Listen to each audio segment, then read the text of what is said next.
हं. आजच्या या सखोल चर्चेत सर्वांचं खूप स्वागत आहे. आज आपण एका अशा विषयावर बोलणार आहोत जो आपल्या सर्वांच्याच अगदी परिचयाचा आहे. म्हणजे आपण सगळेच कधी ना कधी जादूचे प्रयोग पाहतो, नाही का? हो, अगदी बरोबर. मंचावरचा तो जादूगर रिकाम्या टोपीतून ससा काढतो आणि आपण सगळे टाळ्या वाजवतो. हो ना?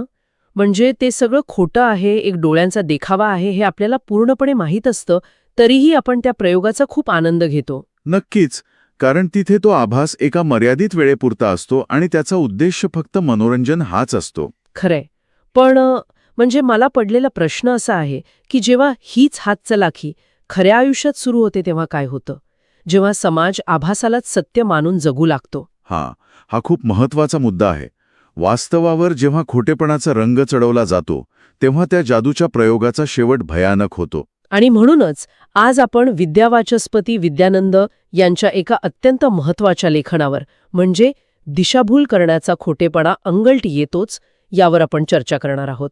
हो, आणि आजच्या या माहितीच्या महापुरात हा विषय खूपच प्रासंगिक आहे. अगदी. म्हणजे सोशल मीडियावरील ते चमकदार प्रतिमा असतील किंवा राजकारणातील भावनिक घोषणा असतील, हे सगळं सुरुवातीला खूप यशस्वी वाटतं, पण शेवटी ते कसं उघडकीस येतं याचीच आज आपण चिरफाड करणार आहोत. हो, कारण खोटेपणाचं यश हे केवळ एक भ्रम आहे.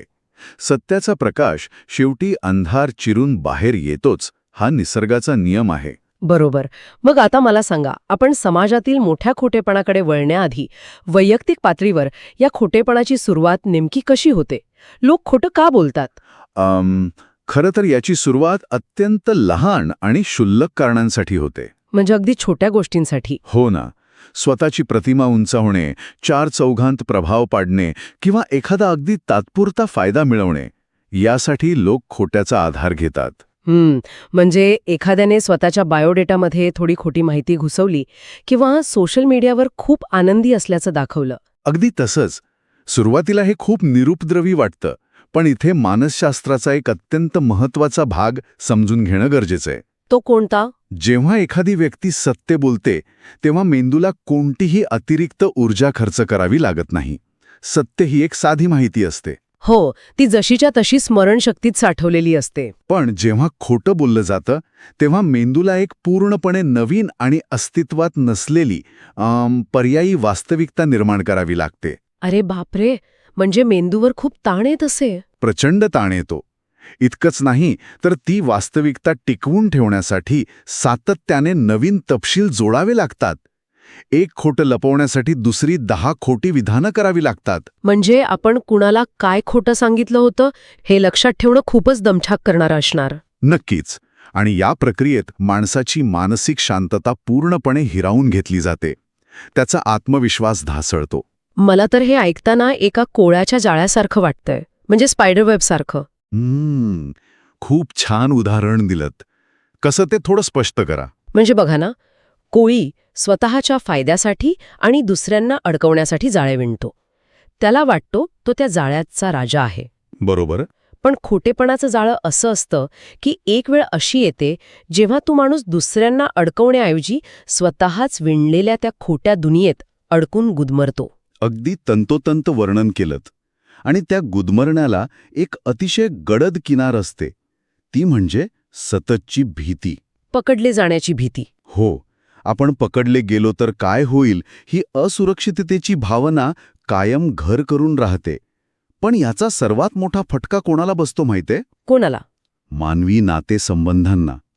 कारण कोणत्याही नात्याचा, मग ते वैयक्तिक असो वा व्यावसायिक, त्याचा आत्मा हा विश्वास असतो. आणि खोटेपणाने तो विश्वासच तुटतो. अगदी. दिशाभूल करण्याच्या एका कृतीमुळे नातेसंबंधात संशय निर्माण होतो. संवादाचा अभाव आणि मानसिक अंतर प्रचंड वाढतं. पण म्हणजे लोक अनेकदा असा विचार करतात की खोटं पकडलं गेलं तर आपण माफी मागू आणि पुन्हा नव्याने सुरुवात करू. नात्यांमधील विश्वास खरोखरच इतका ठिसूळ असतो का? विश्वास ठिसूळ नसतो, पण इथे एक गोष्ट समजून घेतली पाहिजे.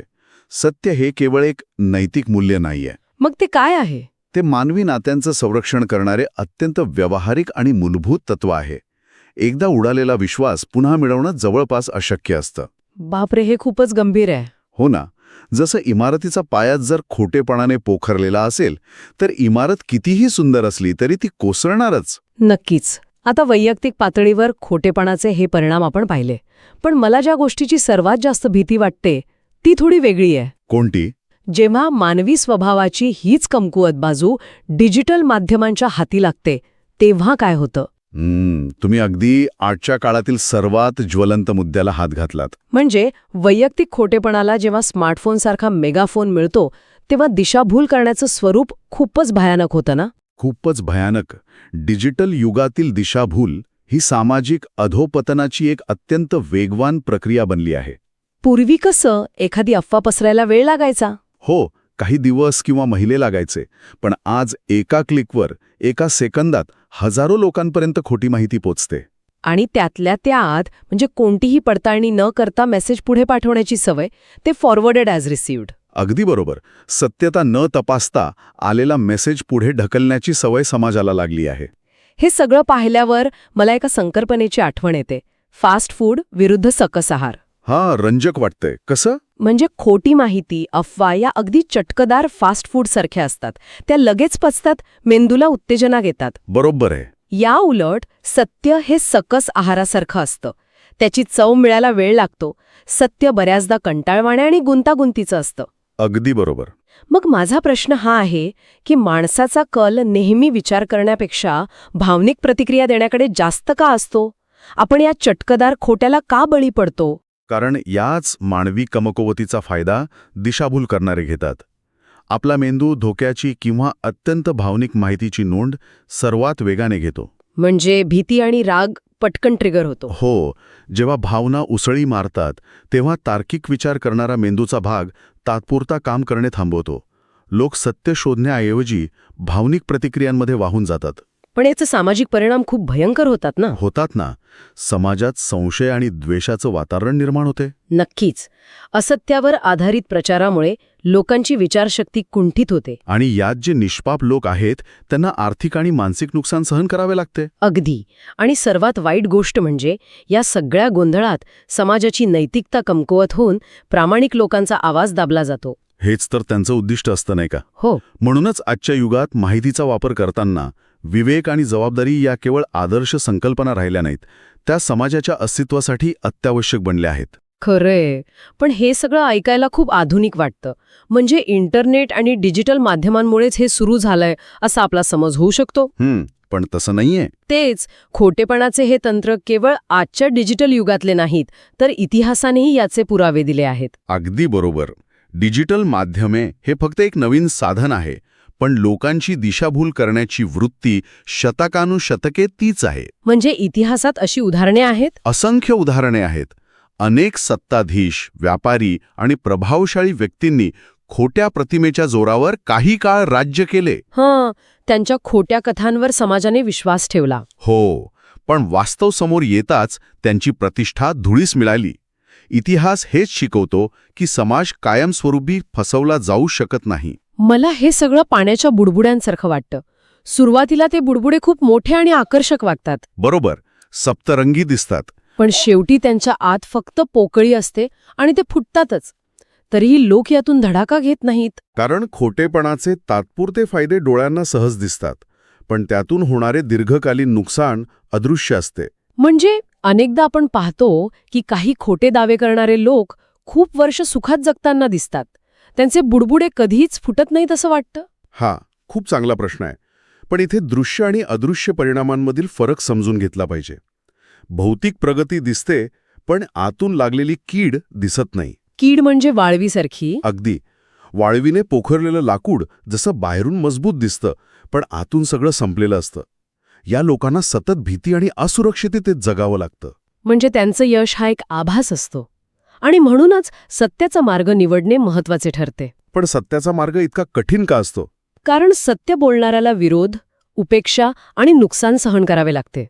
तिथे इन्स्टंट ग्रॅटिफिकेशन मिळत नाही. लगेच फायदा दिसत नाही. हो, पण तरीही सत्याची ताकद दीर्घकालीन असते. ती अंतर्मनाला शांतता आणि विचारांना स्थैर्य देते. खोटेपणाच्या तात्पुरत्या चमकापेक्षा सत्याची ही साधी पण टिकाऊ प्रतिष्ठा अधिक मूल्यवान आहे. अगदी तंतोतंत. दूरदृष्टी असणारेच पारदर्शकता आणि प्रामाणिकपणा निवडतात. आपण या संपूर्ण चर्चेच्या शेवटाकडे आलो आहोत. यातून एक गोष्ट स्पष्ट होते की वैयक्तिक असो वा सामाजिक पातळीवर दिशाभूल करणारा खोटेपणा अंतिमतः अंगलाट येतोच. हो, खोट्याला एक एक्सपायरी डेट असतेच. नक्कीच. आणि आजच्या पिढीपुढील सर्वात मोठं आव्हान आहे या माहितीच्या गर्दीत सत्य ओळखणे. आणि इथेच शिक्षणाचा खरा उद्देश समोर येतो. केवळ माहिती गोळा करणे हा शिक्षणाचा हेतू नाही. मग काय आहे? सत्य आणि असत्य यातील फरक ओळखण्याची दृष्टी म्हणजे क्रिटिकल थिंकिंग निर्माण करणे हा आहे. खूपच छान मुद्दा मांडलात. पण जाता जाता मला ऐकणाऱ्यांसाठी एक असा प्रश्न उपस्थित करावासा वाटतो जो थोडा अस्वस्थ करणारा आहे. सांगा ना. आपण म्हणतोय की शिक्षणाचा उद्देश आपल्याला सत्य ओळखायला शिकवणे हा आहे.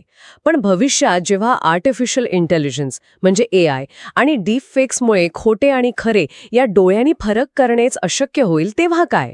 बापरे, हा खूपच कळीचा मुद्दा आहे. हो ना. जेव्हा एखादा व्हिडिओ खोटा आहे की खरा हे मानवी डोळ्यांना समजणारच नाही, तेव्हा आपली आजची शिक्षण व्यवस्था पुरेशी ठरेल का? की सत्य शोधण्यासाठी आपल्याला आपल्या मानवी अंतर्ज्ञानावर आणि विवेकावरच पूर्णपणे अवलंबून राहावे लागेल? हा विचार नक्कीच सर्वांनी करायला हवा. आजच्या या सखोल चर्चेत आपण इथेच थांबूया.